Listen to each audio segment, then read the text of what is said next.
Class room management, جب یہ لفظ سنتے ہیں تو ذہن میں کیا آتا ہے؟ اکثر یہی نا کہ ایک بالکل خاموش کلاس جہاں کوئی ہل بھی نہ رہا ہو۔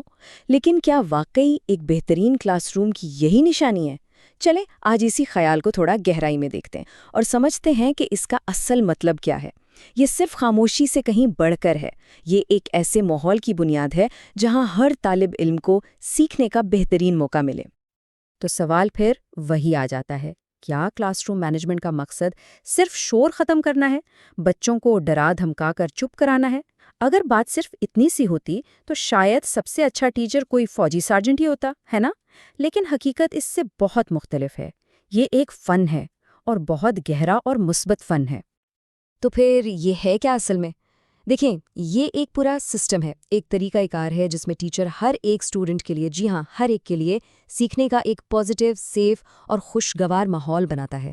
یہاں فوکس کنٹرول پر نہیں ہے، بلکہ ایک ایسی فضا بنانے پر ہے جہاں سیکھنا خود ایک مزے کا کام لگنے لگے۔ اچھا، تو اس پوری بات کو سمجھنے کے لیے ہم اسے 5 اہم حصوں میں دیکھیں گے۔ سب سے پہلے تو یہ کہ مینجمنٹ کا اصل مطلب کیا ہے، پھر دیکھیں گے کہ ٹیچر کا اپنا رول کتنا اہم ہے، اس کے بعد بات ہوگی اصولوں کی اور ان پر قائم رہنے کی، یعنی کنسسٹنسی کی، پھر چوتھے نمبر پر آئے گا اسٹوڈنٹس کو ایکٹیو رکھنا، اور آخر میں ہم دیکھیں گے کہ آج کی جدید ٹیکنالوجی اس کام میں ہماری کیسے مدد کر سکتی ہے۔ تو چلیں شروع کرتے ہیں پہلے حصے سے۔ اس پازیٹیو ماحول کو بنانے کا پہلا قدم کیا ہے؟ دیکھیے، سب سے پہلی بات تو یہ سمجھنی ہے کہ مقصد ڈر پیدا کرنا بالکل نہیں ہے، بلکہ اسٹوڈنٹس کے اندر ذمہ داری کا احساس پیدا کرنا ہے۔ ایک ایسی کلاس جہاں بچے رولز اس لیے فالو نہ کریں کہ انہیں سزا کا ڈر ہے، بلکہ اس لیے کریں کیونکہ وہ اسے اپنی ذمہ داری سمجھتے ہیں۔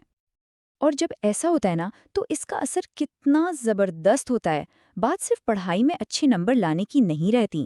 ایک اچھی طرح سے مینجڈ کلاس روم میں بچوں کا سوشل بیہیویئر بھی بہتر ہوتا ہے، اور ان کی جذباتی نشوونما یعنی ایموشنل ڈیولپمنٹ بھی بہت اچھی ہوتی ہے۔ تو یہ کوئی ایک چیز نہیں، بلکہ ایک مکمل پیکیج ہے۔ اچھا، تو اب سوال یہ ہے کہ اس پورے ماحول کی بنیاد کون رکھتا ہے؟ جی بالکل ٹھیک، ٹیچر۔ کہا جاتا ہے کہ کلاس روم کی فضا ٹیچر کے رویے کا آئینہ ہوتی ہے، مطلب جیسا ٹیچر کا انداز ہوگا ویسا ہی کلاس کا ماحول بنے گا۔ اور اس کی شروعات کہاں سے ہوتی ہے؟ حیرت انگیز طور پر ٹیچر کی آواز سے، ایک نرم لیکن پر اعتماد لہجہ۔ یہ لہجہ سختی کیے بغیر ہی کلاس پر ایک اتھارٹی قائم کرتا ہے۔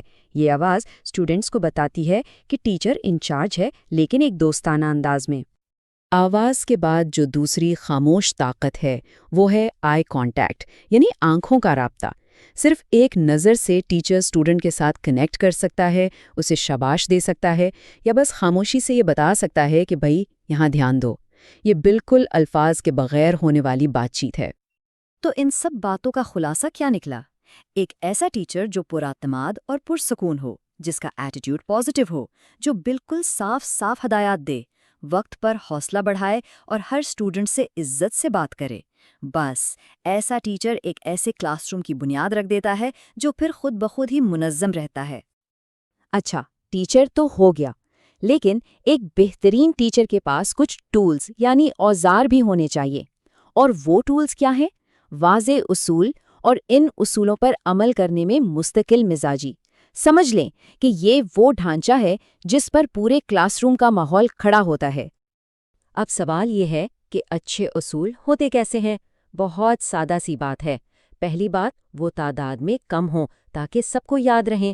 دوسری بات، زبان بالکل آسان ہو تاکہ ہر کوئی سمجھ سکے۔ تیسری، وہ سب پر ایک جیسے لاگو ہوں۔ اور سب سے اہم بات، ٹیچر خود ان اصولوں پر عمل کر کے ایک مثال بنے۔ اور یہ جو آخری بات ہے نا، مستقل مزاجی یعنی کنسسٹنسی، یہ سب سے اہم ہے۔ سچ پوچھیں تو یہ کلاس روم مینجمنٹ کی روح ہے۔ ذرا سوچیں، اگر ایک دن ایک اصول پر بہت سختی کی جائے اور اگلے دن اسے بالکل نظر انداز کر دیا جائے تو اسٹوڈنٹس کنفیوز ہو جائیں گے اور ٹیچر کی اتھارٹی بھی کمزور پڑ جائے گی۔ کنسسٹنسی ہی اعتماد بناتی ہے۔ ٹھیک ہے، تو اب اصول بھی بن گئے، ماحول بھی مستحکم ہو گیا۔ اب اگلا قدم کیا ہے؟ اگلا قدم ہے اسٹوڈنٹس کو اس پورے سسٹم کا حصہ بنانا۔ انہیں صرف چپ چاپ سننے والا نہیں، بلکہ ایک ایکٹیو پارٹیسپینٹ بنانا۔ اصل کامیابی یہی ہے۔ اور اس کی وجہ بہت ہی سادہ سی ہے۔ اکثر کلاس میں شرارتیں کیوں ہوتی ہیں؟ بوریت کی وجہ سے۔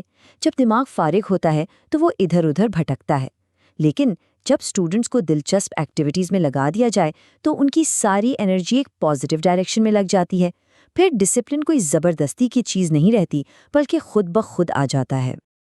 یہ بات بالکل ٹھیک ہے کہ ایک مصروف ذہن نظم و ضبط کا بہترین ضامن ہوتا ہے۔ گروپ ڈسکشنز ہوں، سوال جواب کا سیشن ہو یا کوئی ہینڈز آن ایکٹیویٹی، یہ چیزیں نہ صرف سکھانے کے بہترین طریقے ہیں بلکہ یہ کلاس کو منظم رکھنے کا سب سے مؤثر اور پازیٹیو راستہ بھی ہے۔ اچھا جی، تو ہم نے بنیادیں تو سمجھ لیں، اب چلتے ہیں آخری حصے کی طرف۔ دیکھتے ہیں کہ آج کے ڈیجیٹل دور میں ٹیچرز کے پاس کون سے نئے ٹولز آ گئے ہیں اور ان کے لیے خود کو مسلسل بہتر بناتے رہنا کیوں ضروری ہے۔ اس میں سب سے پہلے بات کرتے ہیں آرٹیفیشل انٹیلیجنس یعنی اے آئی کی۔ آج کل اے آئی ٹیچرز کے لیے ایک بہت ہی زبردست اسسٹنٹ ثابت ہو رہی ہے، خاص طور پر لیسن پلاننگ میں، پڑھانے کے لیے مواد بنانے میں اور چھوٹے موٹے انتظامی کاموں میں۔ اے آئی ٹیچر کا بہت سا قیمتی وقت بچا سکتی ہے تاکہ وہ اپنا فوکس اسٹوڈنٹس پر رکھ سکیں۔ اس کی ایک مثال لیتے ہیں، جیسے گوگل کا نوٹ بک LM ایک ٹول ہے۔ اس کی مدد سے ایک ٹیچر کچھ ریسرچ آرٹیکلز اپلوڈ کر کے فوری طور پر ایک پورا اسکرپٹ تیار کروا سکتا ہے۔ پھر اے آئی وائس سے اسے آڈیو میں بدل سکتا ہے اور سلائیڈز کے ساتھ ملا کر ایک دلچسپ ایجوکیشنل ویڈیو بنا سکتا ہے۔ یعنی ٹیکنالوجی نے اس پورے کریٹو پروسیس کو کتنا آسان بنا دیا ہے۔ اور آخر میں سب سے اہم بات، کلاس روم مینجمنٹ کوئی منزل نہیں ہے کہ آپ وہاں پہنچ گئے اور بس۔ نہیں، یہ ایک مسلسل سفر ہے۔ یہ بات ہمیں یاد دلاتی ہے کہ کامیاب ٹیچر وہ نہیں ہوتا جسے سب کچھ آتا ہو، بلکہ کامیاب ٹیچر وہ ہے جو ہمیشہ سیکھتا رہتا ہے اور بدلتے حالات کے مطابق خود کو بہتر بناتا رہتا ہے۔ اور یہی سوچ، یہی جذبہ ایک بہترین تعلیمی مستقبل کی ضمانت ہے۔